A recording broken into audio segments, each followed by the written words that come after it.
Hi guys, in this video നമ്മൾ വെള്ളം ഉപയോഗിച്ച് കത്തുന്ന ഒരു ലാമ്പാണ് ഉണ്ടാക്കുന്നത്. And this lamp is called carbide lamp. എന്താണ് ഒരു കാർബൈഡ് ലാമ്പ് എന്ന് അറിയാത്തവർക്ക് let me educate you guys. 1890s മൈനേഴ്സിൻ്റെ ഇടയിൽ പോപ്പുലർ ആയ ഒരു ലാമ്പാണ് കാർബൈഡ് ലാമ്പ്. കൺവെൻഷണൽ ലാമ്പ്, അതായത് നമ്മൾ ഉപയോഗിക്കുന്ന വിളക്കുകളിൽ പുക അധികമായിരുന്നു, വെട്ടം കുറവായിരുന്നു.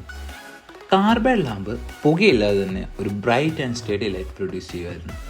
ആൻഡ് ഈ സെയിം റീസൺ കാരണം മൈനേഴ്സിൻ്റെ ഇടയിൽ ഈ ലാമ്പ് വളരെ കോമൺ ആയി. ലേറ്റ് 90s ഇലക്ട്രിക് ലാമ്പൊക്കെ വന്നതോടുകൂടി കാർബൈഡ് ലാമ്പിൻ്റെ പ്രാധാന്യം കുറഞ്ഞു. ഒരു കാർബൈഡ് ലാമ്പ് എങ്ങനെയാണ് വർക്ക് ചെയ്യുക? അതിനായിട്ട് ഞാനിവിടെ ചെറിയൊരു കണ്ടെയ്നറിൽ കാൽഷ്യം കാർബൈഡ് എടുക്കുന്നുണ്ട്. ഈ കാൽഷ്യം കാർബൈഡ് നമ്മളൊരു പ്ലെയർ ഉപയോഗിച്ച് ചെറിയ പീസുകളായിട്ട് കട്ട് ചെയ്യും. ഈ പീസിലേക്ക് നമ്മൾ ലേശം വെള്ളം ഇട്ടിച്ച് കൊടുക്കുമ്പോൾ അതിൽ ബബിൾസ് ഫോം ചെയ്യുന്ന കാണാം. ഈ ബബിൾസാണ് അസറ്റിലിൻ ഗ്യാസ്. ഇതൊരു ഫ്ലെയിമബിൾ ഗ്യാസാണ്. വെള്ളവും കാൽഷ്യം കാർബൈഡും റിയാക്ട് ചെയ്തിട്ട് അസറ്റിലിൻ ഗ്യാസ് ഫോം ചെയ്യും. ഇവിടെ വെള്ളം ഒഴിക്കുമ്പോൾ ഇത് നല്ലോണം കത്തും. നമ്മുടെ ലാമ്പിൻ്റെ ബേസിക് വർക്കിംഗ് എന്ന് പറഞ്ഞാൽ ലാമ്പിൽ 2 ചേമ്പേഴ്സ് ഉണ്ടാകും. ഒന്നിൽ നമ്മൾ കാർബൈഡ് ഇടും, അടുത്ത ചേമ്പറിൽ നമ്മൾ വെള്ളം നിറയ്ക്കും. ദെൻ ഒരു ഡിപ്പർ യൂസ് ചെയ്ത് ഈ വെള്ളം നമ്മൾ കാർബൈഡുള്ള ചേമ്പറിലേക്ക് എത്തിക്കും. ദെൻ അവിടുന്ന് പ്രൊഡ്യൂസ് ചെയ്യുന്ന ഗ്യാസ് ഒരു നോസിൽ വഴി പുറത്തേക്ക് എത്തിക്കും. വെള്ളം കൺട്രോൾ ചെയ്യുന്നതനുസരിച്ച് നമുക്ക് ഈ ഫ്ലെയിം എത്ര നേരം വേണം, അല്ലെങ്കിൽ ഫ്ലെയിമിൻ്റെ ഇൻറ്റൻസിറ്റി ഒക്കെ കൺട്രോൾ ചെയ്യാം. സോ ഈ വെള്ളത്തിൻ്റെ ഫ്ലോ കൺട്രോൾ ചെയ്യാൻ ഈ ലാമ്പുകളിൽ ഒരു വാൽവോ അല്ലെങ്കിൽ ഒരു നോബോ കൊടുത്തിട്ടുണ്ടാകും. ഫോർ ദ ഫസ്റ്റ് ചേമ്പർ ഞാനിവിടെ ഒരു പഴയ പെയിൻറ്റിനാണ് യൂസ് ചെയ്യുന്നത്. And try to use one with a lid. Then we have this shower head. ഇതിൽ നിന്ന് നമുക്ക് ഈ ഹെഡ് ഡിറ്റാച്ച് ചെയ്തെടുക്കാം. നമ്മുടെ ലാംപ്സിൽ ഒക്കെ കാണുന്ന പോലത്തെ റിഫ്ലക്റ്റീവ് പാനലിന് പകരമാണ് ഇത് യൂസ് ചെയ്യുന്നത്. ഇതിന് പകരം ഒരു ചെറിയ പാത്രമായാലും നമുക്ക് യൂസ് ചെയ്യാം. അവസാനം വേണ്ടത് ഒരു നോസിലാണ്. ഞാനിവിടെ വാട്ടർ സ്പ്രേയറിൻ്റെ നോസിലാണ് യൂസ് ചെയ്യുന്നത്. ഫിറ്റിങ്ങിന് വേണ്ടി ഇതിൻ്റെ അറ്റം ഒരു ഹാക്സോ ബ്ലേഡ് യൂസ് ചെയ്ത് കട്ട് ചെയ്ത് മാറ്റിയിട്ടുണ്ട്. ഈ നോസിലെൻഡ് നമുക്കിവിടെ ഷവർ ഹെഡിൻ്റെ അറ്റത്ത് വരുന്ന പോലെ കാണാം. ബട്ട് ശരിക്കും ടോർച്ചിലൊക്കെ കാണും പോലെ ഈ നോസിൽ ഓപ്പണിങ് കുറച്ചും കൂടി ഉള്ളിലോട്ട് ഇറങ്ങി നിൽക്കണം. അങ്ങനെ കട്ട് ചെയ്ത് പിടിപ്പിക്കാനുള്ള ടൂൾസ് കുറവായതുകൊണ്ട് ജസ്റ്റ് ഫോർ എ ഡെമോൺസ്ട്രേഷൻ നമുക്ക് ഇങ്ങനെ വെക്കാം. ഫസ്റ്റ് ഈ ടിന്നും ലിഡും നമുക്ക് നല്ലോണം ക്ലീൻ ചെയ്തെടുക്കാം.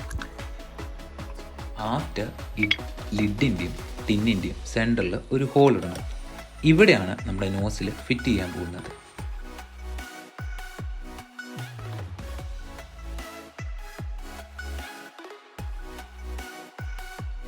ടിന്നിൻ്റെ സെൻട്രലായിട്ട് നമ്മളിവിടെ ഒരു ഹോൾ ഇട്ടിട്ടുണ്ട്.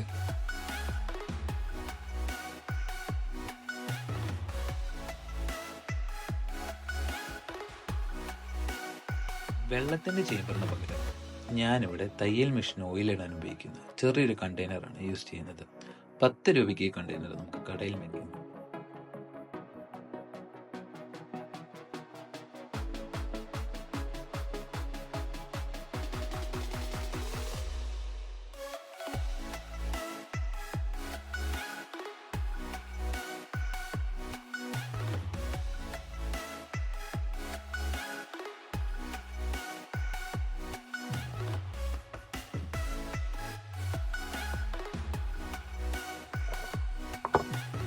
അത് കഴിഞ്ഞ് MC ഉപയോഗിച്ച് ഈ ഗ്യാപ്സ് ലീക്ക് വരാതെ നല്ലോണം ഒട്ടിച്ചുവിടും.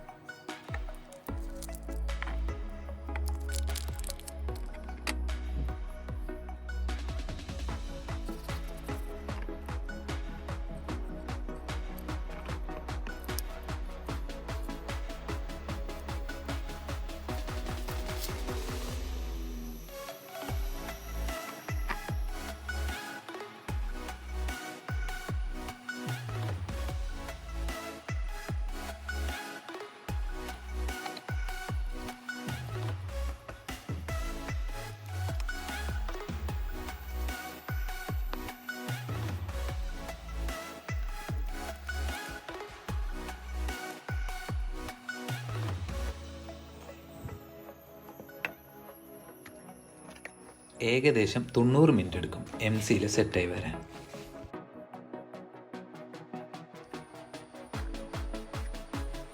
ആ ടൈമിൽ ഈ പെയിൻറ്റിങ് നമുക്ക് നല്ലോണം വൃത്തിയാക്കി എടുക്കാം.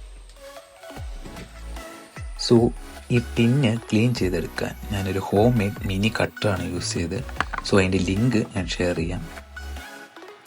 ദെൻ നമുക്ക് ഈ MC യൂസ് ചെയ്ത് നമ്മുടെ ബാക്കി പാർട്സായ നോസിൽ, ഷവർ ഹെഡ് എല്ലാം ടിന്നിലേക്ക് നല്ലോണം ഒട്ടിച്ചു കൊടുക്കുക.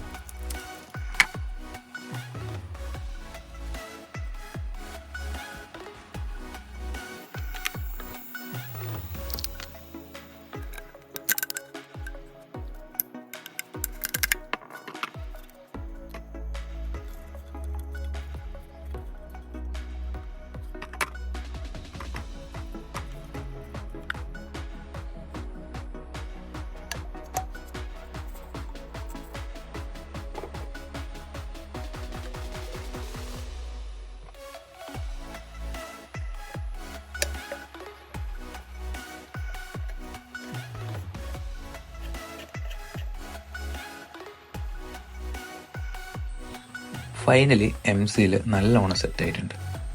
And this is how it look. ഇതാണ് നമ്മുടെ carbide ലാമ്പിൻ്റെ final look.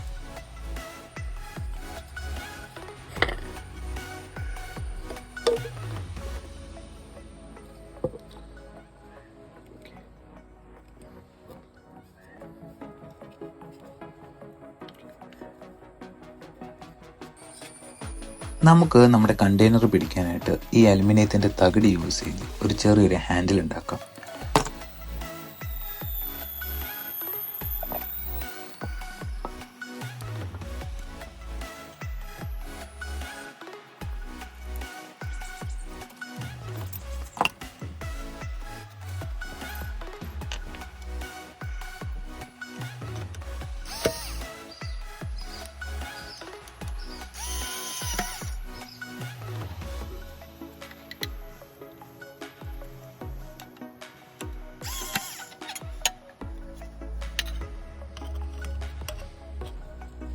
And finally, we have our carbide lamp.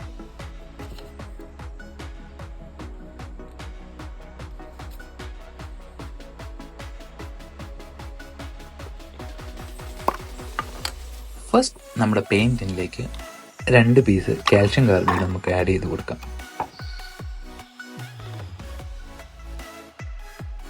Then നമ്മുടെ കണ്ടെയ്നറിലേക്ക് വാട്ടർ ഫില്ല് ചെയ്യാം. സോ ഇവിടെ ഫ്ലെയിം കൺട്രോൾ ചെയ്യണമെന്നുണ്ടെങ്കിൽ നമ്മൾ വാട്ടർ കൺട്രോൾ ചെയ്യണം. അതിനായിട്ട് നമുക്ക് വേണമെങ്കിൽ ഡ്രിപ്പർ യൂസ് ചെയ്യാം. സോ ഇവിടെ ഞാൻ ഡ്രിപ്പർ യൂസ് ചെയ്യുന്നില്ല,